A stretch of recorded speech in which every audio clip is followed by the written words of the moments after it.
Hello guys, welcome to Weekly Economic Current Affairs. We are again back with our daily series of Weekly Economic Current Affairs. We're going to start the session for today, and first of all, the first topic that we're going to discuss today is very important.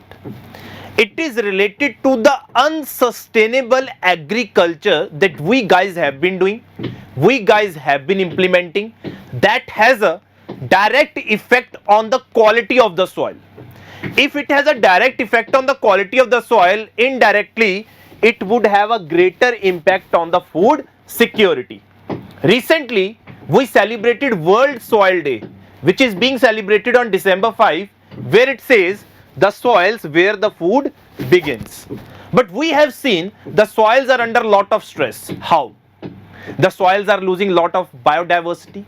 They are losing lot of soil organic matter, they are losing lot of nutrients, they are facing the problem of soil erosion due to activities like erosion, deforestation, which is in fact aggravating the whole problem of अगर हम बात कर रहे हैं soil degradation की.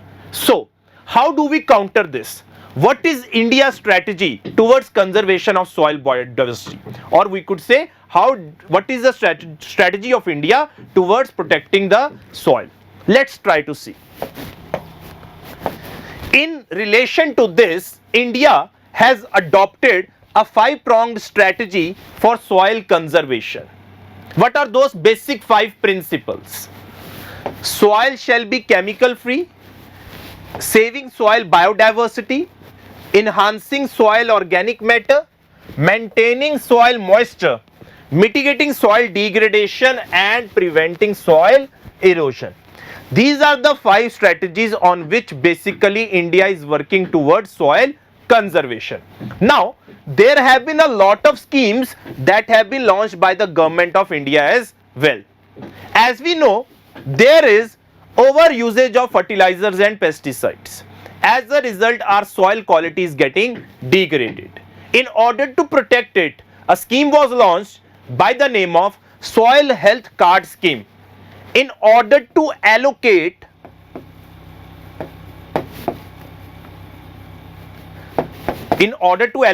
the required amount of fertilizer to a particular soil, Now this thing becomes very important. Second, we have the Pradhan Mantri Krishi Sanchai Yojana. This is basically to protect and recharge our underground water level, because this scheme focuses on micro irrigation. It has 2 components under it: har khet ko pani and per drop more crop. It tries to focus more on irrigation practices like drip irrigation, sprinkler irrigation, that would help and aid in protecting the underground recharge, or we could say protecting the underground water level.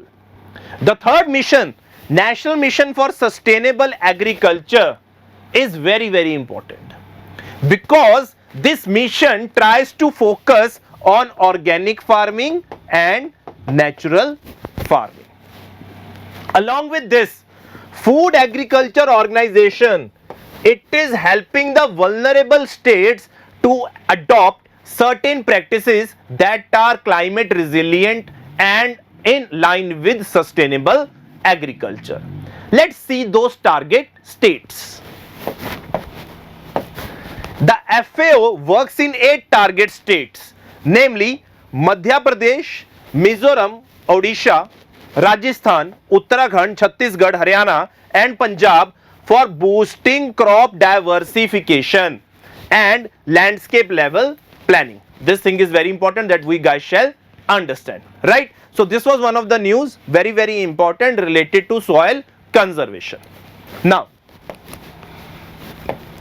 this is a very important thing that has been recently in the news, that is India-Australia Free Trade Pact to be effective from December 29.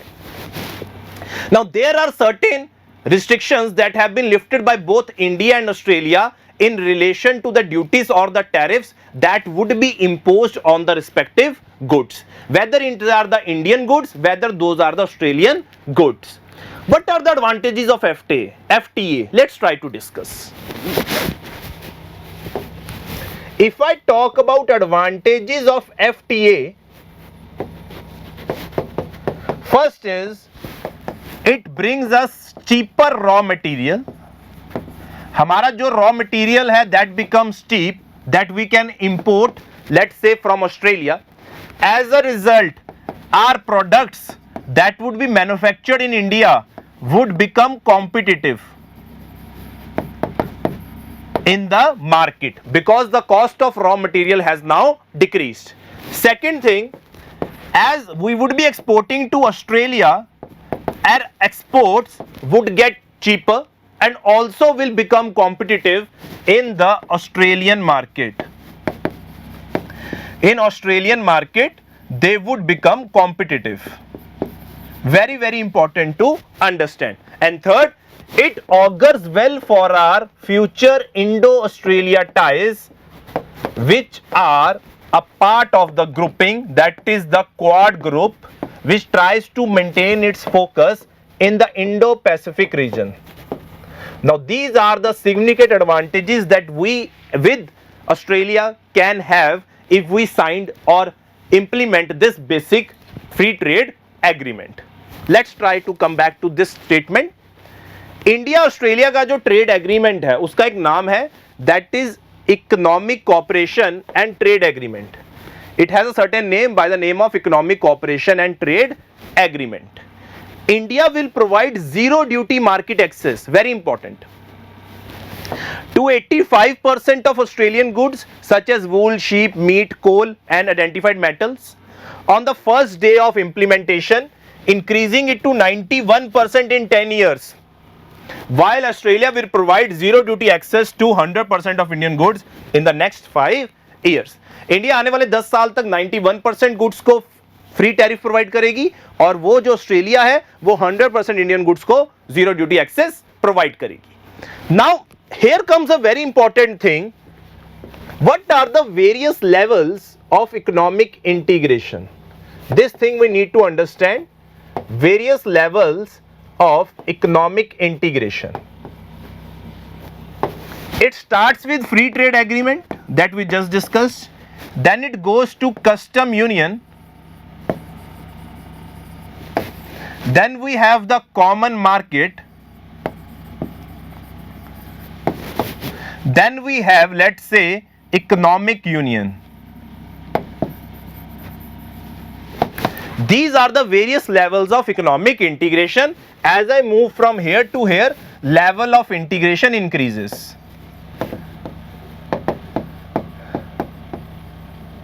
Let's say I am discussing free trade agreement. So there are certain, we could say, removal of tariffs. Could be completely or could be up to certain extent.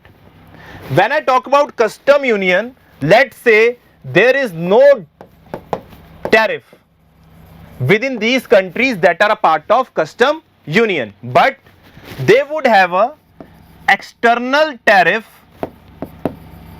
for all those countries outside the custom union. Then after that we have the common market. Common market is nothing but a custom union plus free movement of goods and services and people. Free movement of services and people. And when I talk about economic union, it is basically all these things, but along with it, common monetary policy plus fiscal policy. So these are the different levels of economic integration that we have, which start from free trade agreement, custom union, common market, economic union, and finally we have this common monetary and fiscal policy. So one of the example of economic union you can say, not in the absolute terms, but we can say is European Union is an example of, let's say, economic union. I hope you are clear with this idea कि India Australia ने recently trade agreement sign किया है, क्या उसके फायदे होंगे, क्या advantages हैं और क्या different levels of economic integration हमें देखने को मिलती है. Right guys, now moving to the next part, this is all the things that we have just discussed. Right, ठीक है. one important thing that is there alongside with this is that Australia has also agreed to liberalize its visa regime, very very important, for Indians in a number of areas. As a part of ECTA, it has agreed to an annual quota of 1800 visas for yoga teachers and Indian chefs. It will also allow post-study work visa for Indian students that is likely to benefit more than 1 lakh Indian students per government estimates, right? So this was the thing that I wanted to discuss. Okay, so these are the levels of economic integration that I was talking about. Here you can see the various levels of economic integration: free trade, custom union, common market, economic union and political union. There is no such as concept of political union, but you can classify, let's say, ASEAN, African Union as political union, right? कोई country ऐसी नहीं है जो fit in करती है, but partially हम बता सकते हैं.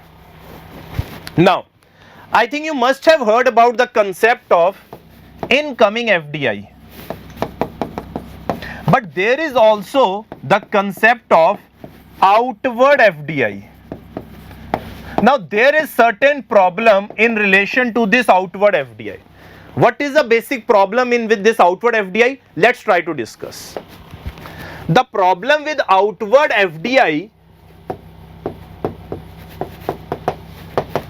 is basically it is our money going out from India to basically those countries which are tax haven, where there is no tax or minimally interest, or we could say tax rate.